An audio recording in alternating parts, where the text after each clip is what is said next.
2022 was an absolutely wild year for wrestling. If you were somewhat within the wrestling loop this year, you know what happened. But within all this craziness, we got some absolutely amazing matches this year, especially in the WWE. And in this video, I'm going to be giving you guys my top 10 matches of WWE in 2022. Before I start, though, I would like to remind everybody this is my opinion, this is my list, this is my ranking. Do not get offended because I left one match out or this match is ranked in a place that you think should be higher or lower. It doesn't matter. It's my opinion. It's subjective. It's nothing to get mad about. Anyways, let's kick it off with some honorable mentions. I have two honorable mentions. First is Seth Rollins versus Roman Reigns at the Royal Rumble. This match was the only bright spot of a very bad Royal Rumble pay-per-view, and honestly, I'd say it was a very, very bright spot. This match was fantastic. These two are obviously going to always have a good match, but when you tie in the storytelling in this match, oh my gosh, it was beautiful. You could see in this match that what Seth Rollins did almost a decade ago still affects Roman Reigns to this very day. And honestly, in this match, I would say that WWE did a very good job at making it seem like Roman doesn't feel like he could beat Seth Rollins. Because he was vulnerable many times in this match, and the only reason Roman Reigns walked out of this match as champion was because he won by a disqualification. He locked in the guillotine choke, and even when Seth Rollins put his hand on the rope, Roman Reigns refused to let go, leading the refs to have no conclusion but to disqualify Roman. This was just a great match. It got me very nostalgic, and that ending was genius. And my last honorable mention before we get into the top 10, I have the triple threat for the Raw Women's Championship at the Hell in a Cell pay-per-view between Bianca Belair, Becky Lynch, and Asuka. First off, I love triple threat matches, fatal four-ways, all those matches. They're one of my favorite matches in wrestling, so this being a triple threat just made me very excited for it already. But then you put together three of the best women's wrestlers in the current era, honestly, of all time, and this match was just fantastic.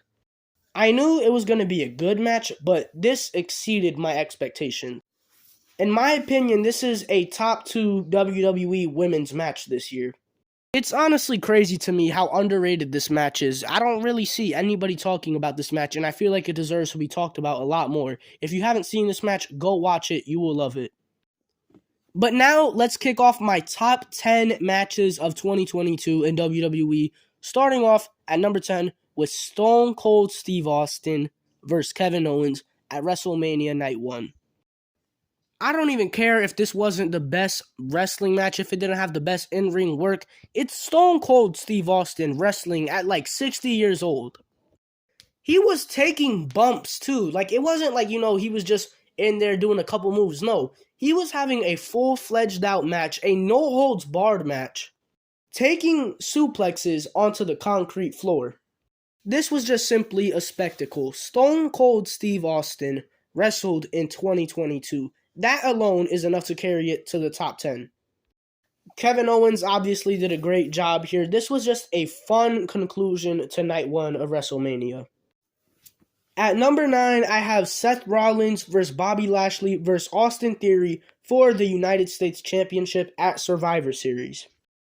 Like I said, triple threats are one of my favorite match types in wrestling. This is a triple threat match.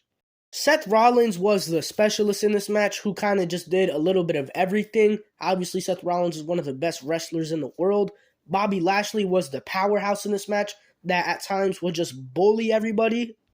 And then Austin Theory was the slimy heel who tried to steal every opportunity he got in this match. That is just a perfect formula for a triple threat match, and I think that's why this match just worked so well. There were a lot of moves and sequences in this match that genuinely had me wowed because I never saw them before. They had me unbelieved. This is a match that I've watched at least 2 or 3 times, and each time I've watched it, it's still been amazing. I love this match. It's another super underrated gem of 2022, and if this one goes under the radar, well, wow, you guys are sleeping on it. At number 8, I have Seth Rollins versus Cody Rhodes at WrestleMania. The build up to this match was perfect. Seth Rollins didn't have a WrestleMania opponent. He was begging, destroying things, doing whatever he could to get a WrestleMania match. He got the match, but it was against a mystery opponent. By now, we had all figured out that Cody Rhodes was coming back to WWE. It was just a matter of when. Would it be on a random episode of Raw or SmackDown? No, it was at the biggest show of the year, WrestleMania. That moment alone was perfect. The entire AT&T Stadium quietly waiting to see who will be revealed as Seth Rollins' mystery opponent. The lights dim. You hear the little drum or whatever instrument it is in Cody's theme song. You hear Cody's theme song plays. The pyro goes off. Cody arises from wherever he came from. Beautiful moment. Cody's just entrance alone made this match great. You honestly could have just had Seth and Cody just stare at each other for a good 5 minutes, and I would have still been in absolute awe. But they didn't. They went on to have a classic, a banger of a match. Two of the best in the business just casually doing what they do, and in my opinion, this is one of the best matches of 2022. It had everything. It had one of the best returns of all time in Cody's return, still not better than Bray Wyatt's return. And then, like I said, the match, the actual wrestling that took place was amazing. 10 out of 10. One of the best matches of 2022. At number 7, I have Drew McIntyre versus Roman Reigns at Clash at the Castle. Yeah, there might be better wrestling matches on this list. There might be better wrestling matches behind this one. But this match was just too much of a spectacle for me to just let it be low on this list. That crowd in Cardiff was electric. You could tell Drew McIntyre was feeding off that crowd, and it made him just perform a whole lot better. Not only that, but this was one of the few moments this year where we actually thought to ourselves that Roman could genuinely lose the championships. I'm telling you, there were many points in this match where I thought Drew McIntyre was winning. And that's just what made this match so great in my eyes. There's nothing more I could really say about this match. I just simply love it. If you watched it, you know how good it was. But now we move on to number 6, where I have the only tag team match in this entire list, and that is the Street Profits versus the Usos for the tag team titles at Money in the Bank. This is peak tag team wrestling. Every 2-on-2 standard tag team match should try to be this. That's how I describe it. Peak tag team wrestling, and that's all I gotta say about it. This is another one of those matches that I've watched multiple times, and it's hit the same every single time. If you haven't seen this match, please go watch it. You will not regret it. And if you have, well then give it a rewatch because it deserves it. At number 5, and this one is definitely going to be somewhat controversial, I have Gunther versus Sheamus for the Intercontinental Championship at Clash at the Castle. A lot of people call this match a 5-star classic, match of the year, all that stuff, and I will admit, it's amazing, but I think that there are better matches. This match was brutal. This match was a fight. This match was two men trying to kill each other. This is the closest thing we will get to a real fight in the world of wrestling. And I honestly feel like that's why people love it so much, because it feels like just a real fight between two big sweaty men. And don't get me wrong, I like that too, but there's just other matches on this list that I like more. So, sorry to anybody who thinks this is match of the year. It's still a very great match to me, but there's 4 matches better than it for me, in my opinion. So let's talk about those. At number 4, I have Roman Reigns versus Logan Paul for the Undisputed Championship at Crown Jewel. Logan Paul went out there and put up an all-time performance in his 3rd wrestling match. Say what you want about Logan Paul, but this man is an athlete. He is a great performer. He is a great sports entertainer, and this man has a bright future in this wrestling business. He proved everybody who doubted him wrong in this very match right here. He did a frog splash through the announce table. I mean, name somebody who does that in just their 3rd match. And like I said earlier with Drew versus Roman, this is one of the few moments this year where I genuinely felt like Roman could lose his titles. I knew it wasn't going to happen, but the way they structured this match, just like every time Logan Paul went for the pin, I was like, no way, is he actually going to win? They did a great job at putting Logan Paul over in this match, making him look strong, making him look like a serious threat. And that's just beautiful to me. This was a spot fest. I love this match. I love everything that happened in it. Great match. Number 4 for me. At number 3, I have Becky Lynch versus Bianca Belair for the Raw Women's Championship at WrestleMania. This is the best women's wrestling match that I've ever watched. They just went out there and put up an all-time classic and stole the show of a WrestleMania that had Stone Cold Steve Austin and Cody Rhodes return. There's nothing I can say about this match. If you watched it, you know how great it is. And then the finish was amazing too, with Bianca Belair finally avenging herself for what Becky Lynch did to her at SummerSlam. She won the Raw Women's Championship. A great finish, great moment. Everything, this whole match was just perfect. It's only good enough for number 3 though, because at number 2, I had Roman Reigns versus Brock Lesnar at SummerSlam. This is my favorite type of wrestling.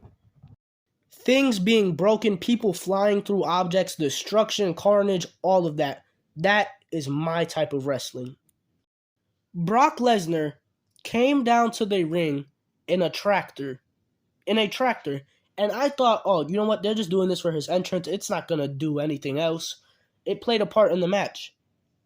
Because Brock Lesnar lifted Roman in the tractor, dropped him in the ring, and then a few minutes later, Brock Lesnar went back in the tractor and tipped over the ring on its side.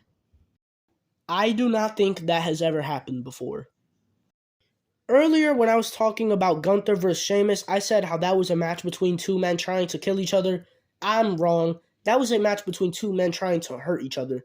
This is a match about two men trying to kill each other.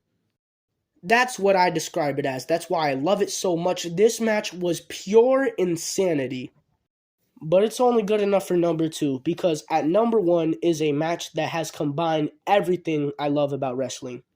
Storytelling, insanity, two men trying to beat each other up, trying to kill each other. At number 1, I have none other than Seth Rollins versus Cody Rhodes at Hell in a Cell.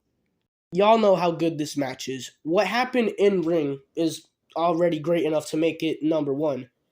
But when you tie in the fact that Cody Rhodes was doing all this with a torn pec, for real, it wasn't a fake injury. At first I thought, is this fake? Is this real? It was real. Half of this man's chest was purple. And he just proceeded to have a 5-star classic, one of the best matches of all time. All credit, all respect to Cody Rhodes. I cannot wait for him to return. And also, I'm going to give my credit to Seth Rollins, because this man just delivers every time he steps in a ring. It doesn't matter who he's working with, he always delivers. And he just does such a good job at playing his role, whatever it is. His role here was to be an asshole. And he did such a good job at that. Mocking Cody and his family's history, where you are dying for Cody Rhodes to win. Seth Rollins applauds to you. Everything about this match was beautiful, perfect, ties in everything that is good about wrestling. The in-ring work, the technical wrestling, storytelling, insanity, it's a Hell in a Cell match, everything. This checked every single box. This is the best match of 2022. But there it is, my top 10 WWE matches of 2022. I am extremely excited for WWE in 2023. Hopefully Triple H can stay in charge of the company. We do not want Vince back. The next time I talk about wrestling will probably be Royal Rumble predictions or something like that. But yeah, that's all I gotta say. Peace.